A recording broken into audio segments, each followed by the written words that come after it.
पश्चिम के मुख से उकार, दक्षिण के मुख से मकार, पूरब के मुख से बिंदु, मध्य के मुख से नाद उत्पन्न हुआ है। इस प्रकार 5 प्रकार से यह निर्गत हुआ, सब एक होकर ओम ऐसा एक अक्षर हो जाता है। गीता जी अध्याय नंबर 8 के श्लोक नंबर 13 में भी यही गीता ज्ञानदाता श्री कृष्ण में बोल रहा है, ये काल ओम इति एकाक्षरम ब्रह्म व्यवहारण माम अनुसमरणीय प्रयाति तदंदेहम सयाति परमाम गतिम।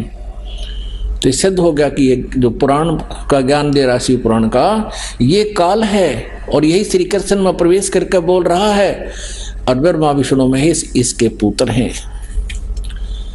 यह सब नाम रूपात्मक वेद भूत दोनों कुल अर्थात स्त्री पुरुष भेद से भौतिक शरीर वर्ग 2 का भेद वाला है, वह इसी मंत्र से व्यापक है और शिव शक्ति का बोधक है।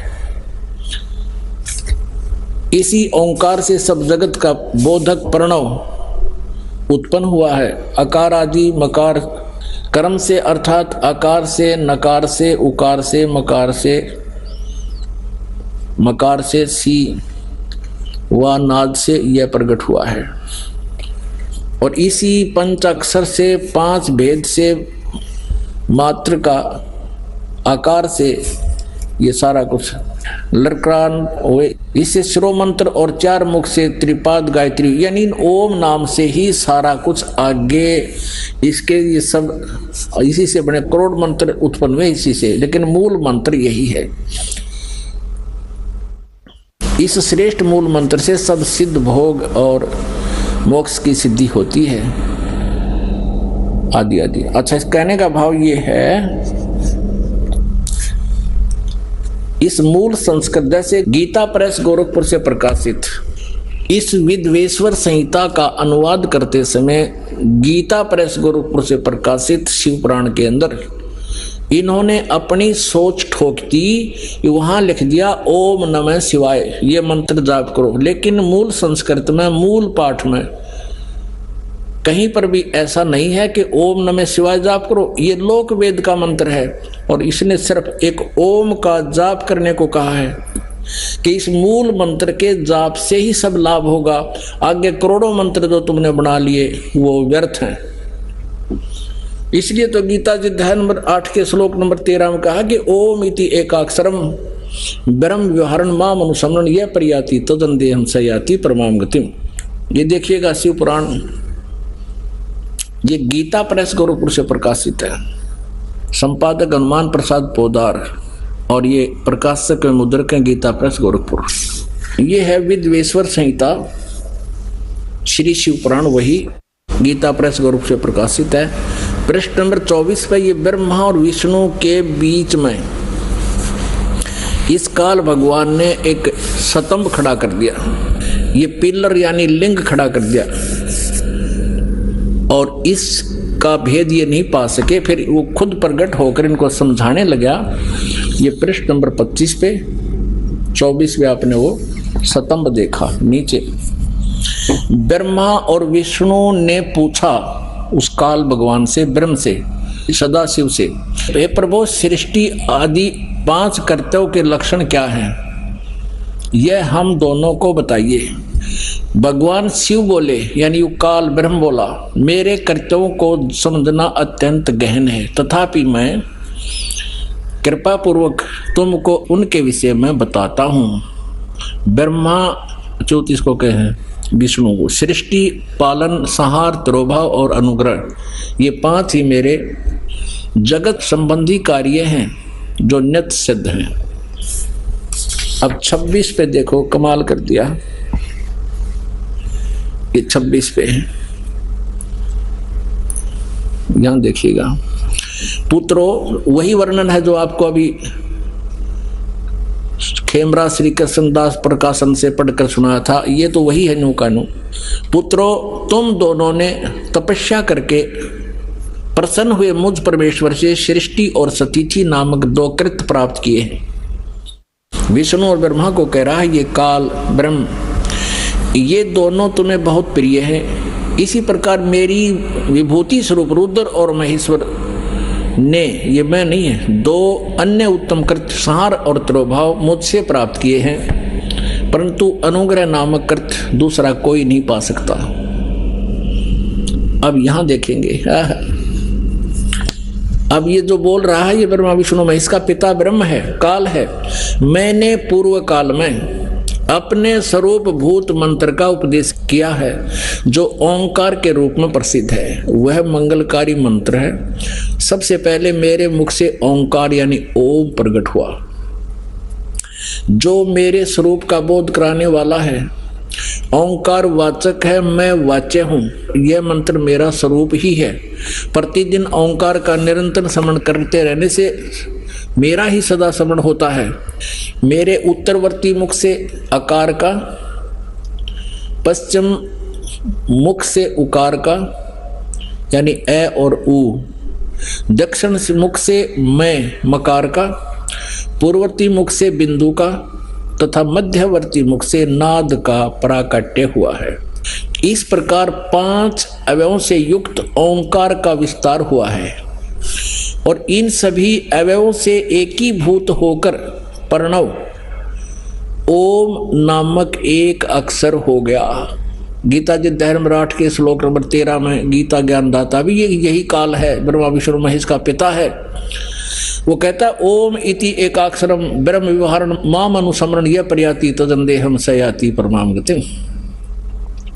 तो ये एक इन 5 अवयवों से अकार ए ऊ मैं बिंदु आदि से मात्रा से एकीभूत होकर के ये ओम ऐसा नामक एक अक्षर हो गया और ये मेरा मंत्र है। अब इन्होंने यहाँ गलती की है, देखो इसने स्पष्ट कर दिया। देखो अकार से उत्तरवर्ती मुख से अकार माने ए और पश्चिम मुख से ऊ, ए ऊ मैं, इससे मिलकर और बिंदु और मात्रा से मिलकर ये 5 इन सभी अवयवों से, इस प्रकार 5 अवयवों से युक्त ओंकार का विस्तार हुआ और इन 5 मंत्रों से एकीभूत होकर के ये एक ओम अक्षर हो गया। और ये अपनी अज्ञानता से अनुवाद करता क्या कहता है कि मकार आदि कर्म से प्रकाश में आया है, वह अकार आदि कर्म से, ये अनुवाद गलत करा है, वह अकार आदि कर्म से और मकार आदि कर्म से प्रकाश में आया है। ओम नमः शिवाय ये पंचाक्षर मंत्र है। ये ओम नमः शिवाय ये अनुवाद करता कि अपनी अज्ञानता है।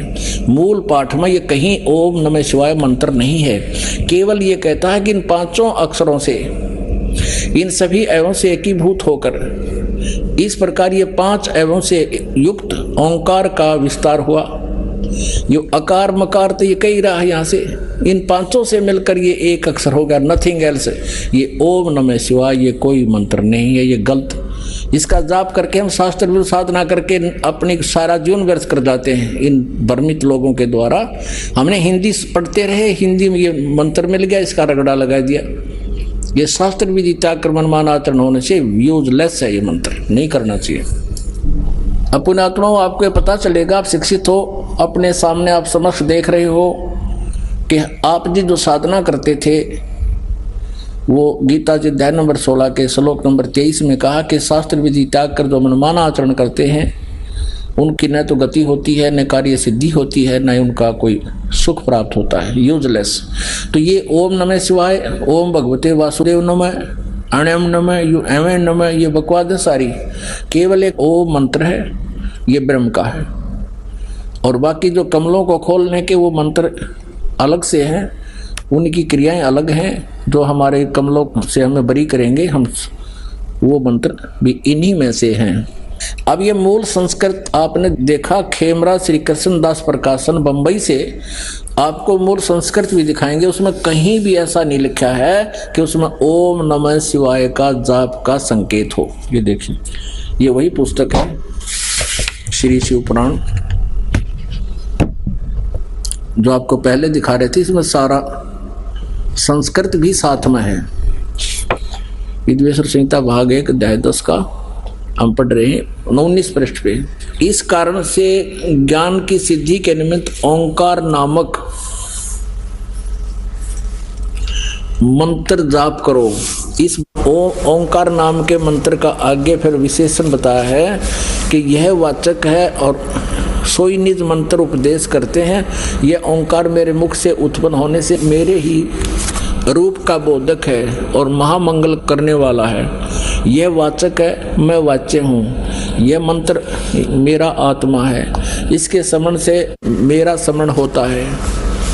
यहाँ स्पष्ट लिखा है, उत्तर की ओर मुख से आकार ए, पश्चिम की मुख से उकार यानी ऊ, और दक्षिण के मुख से मकार यानी मैं, पूर्व के मुख से बिंदु और मध्य के मुख से नाद उत्पन्न हुआ है। इस प्रकार यह 5 प्रकार से वह निर्गुत हुआ, वह सब एक होकर ओम ऐसा एक अक्षर हो जाता है।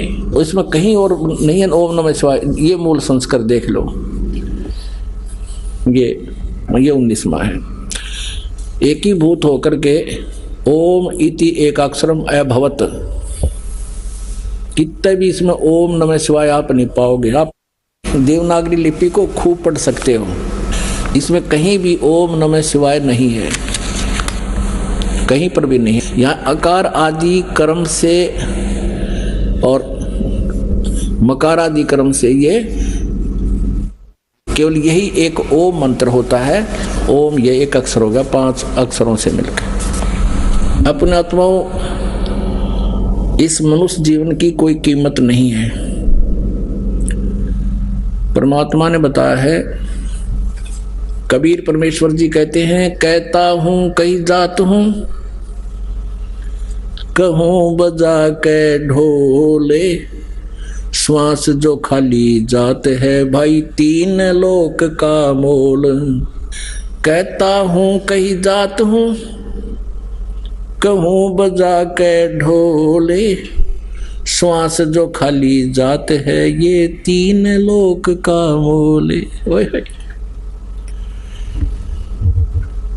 एक मंत्र आप करते हो सतनाम का, जो आप जी को प्रदान किया जाता है। अब से पहले ये मंत्र किसी के पास नहीं था, सतनाम मंत्र। और ये पंथ चल रहे हैं, राधा स्वामी, धन धन सतगुरु, जय गुरुदेव, आगरा ये मथुरा वाला, और उसी से ये राधा स्वामी ठाकुर जी महाराज थे। ये सारे एक ही कुएं का जल है, सब भ्रमित पंथ हैं, काल प्रेरित हैं। काल के जाल में फंसाने का ये पक्का षड्यंत्र है इनका। इनको सतनाम का भी पता नहीं, सतनाम की वस्तु है। इनकी एक पुस्तक है सारवचन राधा स्वामी वार्तिक, और वो उसका संग्रह बताते हैं कि परम धनी जिसको ये राधा स्वामी पंथ का प्रवर्तक मानते हैं, श्री शिवदयाल जी आगरा वाले, पन्ना गली वाले, उनके वचनों का संग्रह है और 150 वर्ष से वो संग्रहित हैं। और उसके बाद 1902 में इसका जो है ना बुक रूप में छपवाई गई। 1902 से लेकर आज तक 109 वर्ष हो गए, और उस अज्ञान को ये भोली आत्मा रटते आ रहे हैं। उसमें लिखा है, एक जगह तो लिखा है कि सतनाम 5वीं मंजिल है, 5वीं मंजिल सतनाम। और फिर बताया है कि सतनाम को सतलोक भी कहते हैं, सतनाम को सतपुरुष भी कहते हैं, और सतनाम को सारनाम भी कहते हैं, सतनाम को सतलोक भी कहते हैं, सतपुरुष भी कहते हैं, और सतनाम को सतनाम भी कहते हैं। इनकी बुद्धि घुमा रखी थी काल ने। अरे सतनाम 2 अक्षर का जाप है, सतनाम माने सच्चा नाम, और ये इसको कहीं तो सतनाम बताते हैं। और एक जगह है ये सावन सिंह जी, जिनको धन धन सतगुरु वाले पंथ के प्रवर्तक का भी गुरु मानते हैं, श्री सावन सिंह जी ने अपनी पुस्तक लिखी है संत मत भाग, 4-5 भाग बनाए उसने। उसके 3रे भाग में लिखा है, एक जगह तो लिखा है कि सतनाम स्थान है, आगे फिर किसी ने पूछा कि चार राम की व्याख्या करते हुए बताते हैं कि सतनाम असली राम है, इन सतनाम का नहीं वेरा आज तक। कहते झूठा ज्ञान और ध्यान कहाँ लाओ, ये बात विदा चतुराई। जब तुम्हारा ज्ञान ही नल है, कोई थ्योरी लिखता है बच्चा स्टूडेंट, उस लिखे हुए थ्योरी पर लिखे हुए उस विधान के आधार से वो प्रैक्टिकल करता है तो सफल होता है। जिसका थ्योरी ही गलत है तो प्रैक्टिकल ठीक कैसे हो सकता उसका। तो जो भी उस संत रूप में बैठे उस शिवदयाल जी ने अपने जीवन में जितने भी डले ढोए उनका अनुभव है, ये जो उनकी सार नाम राधा स्वामी वार्तिक, और उसमें उन्होंने ये ज्ञान दे रखे है। तो वो ध्यान कहाँ लगाते हो, 2.5 घंटे सुबह 2.5 घंटे शाम, जब तुम्हारा ज्ञान ही गलत है, तुम्हारी थ्योरी ही गलत है। तो यहां परमात्मा कहते हैं ये सतनाम है 2 अक्षर का, जिसमें एक ओम अक्षर है, और जैसे ओम तत् सत में 3 मंत्र बताए, इनमें से एक तत् मंत्र सांकेतिक ये दास बताएगा उसको, और दूसरा नहीं बता सकता, अधिकारी भी नहीं है, और उस दास से पहले किसी को इसका पता भी नहीं था। लेकिन परमात्मा कबीर जी ने 600 वर्ष पहले अपनी वाणी में ये लिखा था, और उसको अब डिस्क्लोज करना था, पहले गुप्त रखना था। ये परमात्मा का आदेश था। इसी कारण से आदरणीय नानक साहिब जी ने भी इस 2 अक्षर के सतनाम का जाप किया, लेकिन अन्य किसी भी शिष्य को प्रदान नहीं किया, और न ही उनको जाप करने का आदेश दिया। जैसे समंदर की साखी, जैसे गुरु नानक देव जी की साखी हैं, जन्म साखी, उनमें समंदर की साखी हैं। उसमें मर्दाना और बाला दोनों गुरुदेव से प्रार्थना करते हैं कि हमें श्रीलंका दिखाने की कृपा करो। तो उन्होंने कहा कि चलो समंदर के ऊपर का चल पड़े, जैसे थल पर चलते हैं, और उनसे कहा कि तुम वाहेगुरु वाहेगुरु जपते रहना। अब मर्दाना और बाला तो वाहेगुरु जप रहे हैं, और नानक जी ये 2 मंत्र का जाप जप रहे हैं, सतनाम जप रहे हैं मुख से मौखिक। उस दिन मर्दाना ने भी वही सतनाम जाप शुरू कर दिया। वो डूबने लगा समुद्र में।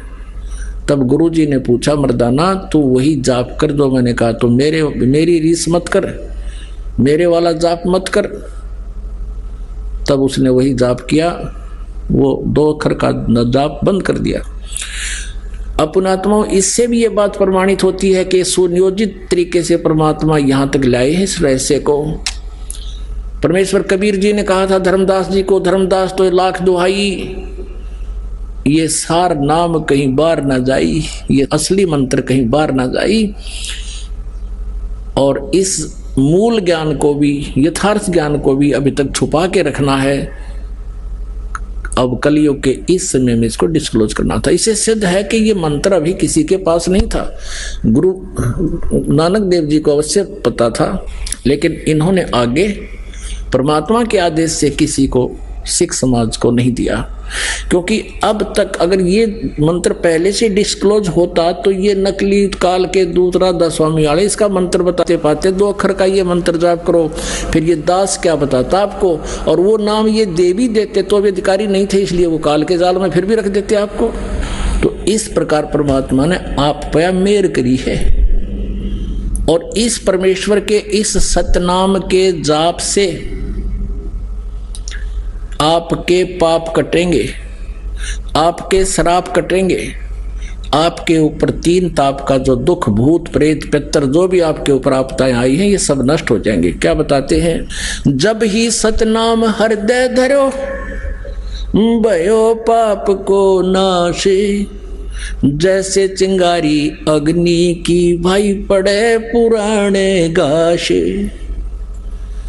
कबीर परमात्मा कहते हैं अपने उस सच्चिदानंद घन ब्रह्म की वाणी में, कबीर वाणी में, उस तत्व ज्ञान में कहते हैं, जब ही सतनाम हृदय धरो। हृदय धरण का अर्थ यहाँ पर है कि जब आपको ये नाम मिल गया और आपने सच्चे दिल से इसका जाप शुरू किया, नियमित रहे, और मन में किसी प्रकार की कोई विक्षेप आपका उत्पन्न ना हो गुरु, परमात्मा और मंत्र के प्रति, फिर ये आपके हृदय धरा गया। उसके बाद जब तुम सुमन करोगे सच्चे दिल से और बिल्कुल निशंका होकर के, निसंसित होकर के फिर देखना इसका कितना कमाल होता है। तो जब ही सतनाम हृदय धरो भयो पाप को नाश, और मानो चिंगारी अग्नि की पड़े पुराने घास। 1000 क्विंटल और चाहे 1000 टन सूखा घास अडंगा पड़ा हो कहीं पर, और उसको ढोण लग गया आदमी, कद्दे भी ना उठे ना किधर दरिया जा, एक माचिस की सीख जलाकर चिंगारी ला दे, उसमें सारे नफसवा करके राख बना देगी और चलेगी तेज हवा, इधर उधर बखेर कर उसको कति क्लियर कर देंगे। तो यहाँ परमात्मा कहते हैं जब ही सतनाम हृदय धरो भयो पाप को नाशी, जैसे चिंगारी अग्नि की भाई पड़े पुराने घासी। जैसे सूरज के आगे बदरा ऐसे कर्म छयारे, प्रेम की पवन करे चतमंजन फिर झलके तेज नयारे। जैसे सूरज के आगे बादल ऐसे कर्म छयारे, जैसे सूर्य के सामने काले काले घोर बादल छा जाते हैं, उसका प्रकाश धीमा पड़ जाता है, ऐसे आप आत्मा और परमात्मा के बीच में हमारे पाप कर्मों के बादल छाए हैं। क्या बताया है कि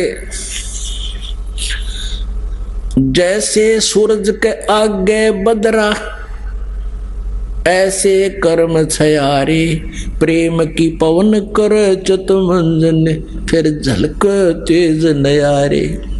अपन आत्माओं, आपने उपदेश भी ले लिया, आप जाप शुरू करो सच्चे दिल से मर्यादा में रहकर। कुछ दिनों के बाद क्या होगा कि इस मंत्र से आपके असंख्य जन्मों के पाप जो संचित भी हैं, संचित भी वर्तमान में जो कर रहे हैं, ये भी समाप्त हो जाएंगे। क्योंकि प्रतिदिन हम जाप करते हैं, जैसे साबुन लगाते हैं कपड़ा साफ हो जाता है, डेली मैला भी होता है, साफ हो जाता है। और पहले के कपड़े मैले तो रखे हुए भी साफ कर लेंगे, साबुन मिल गया, तेल मिल गया, सारी व्यवस्था मिल गई हमारी। तो पहले के संचित और प्रारब्ध और क्रियमान, इन तीनों कर्मों का इस सतनाम के जाप से नाश होगा। कैसे होगा? कि जब आपके पाप कुछ कम हो जाएंगे, इस लगे रहोगे। जैसे कि आपने देखा हो ये मोटर मैकेनिक होया करें, उनके कपड़े इतने मैले हो जाते हैं, उनके कलर का नहीं पता ये कौन से कलर का है, और फिर उसको कोई साफ करने लगे तो 2, 4, 10 बार साबुन लाने से तो उसका थोड़ा थोड़ा सा मैल और वो कपड़ा दिखने लगेगा, ये कपड़ा भी है कि मैं और अड़ंगा है। और फिर उसको बार बार फिर धोएंगे, साफ करेंगे, तो धीरे धीरे साबुन से ना होगा तो पेट्रोल से ड्राई क्लीन करेंगे तो वो कपड़ा साफ होगा। तो ऐसे ही पुण्यात्माओं, हमने कहते योगन योगन की वासना हुई इकट्ठी आने, निर्मल कैसे होवेगा तेरे सतगुरु लगे ना काने। युगन युगन की वासना, युगों युगों के इतने पाप कर्म हो गए इकट्ठे आन, और निर्मल कैसे होगा कोई सतगुरु तत्वदर्शी संत परम संत तुझे मिला नहीं, वो सतगुरु लगे नहीं कान, यानी उनके वचन सुनने को नहीं मिले।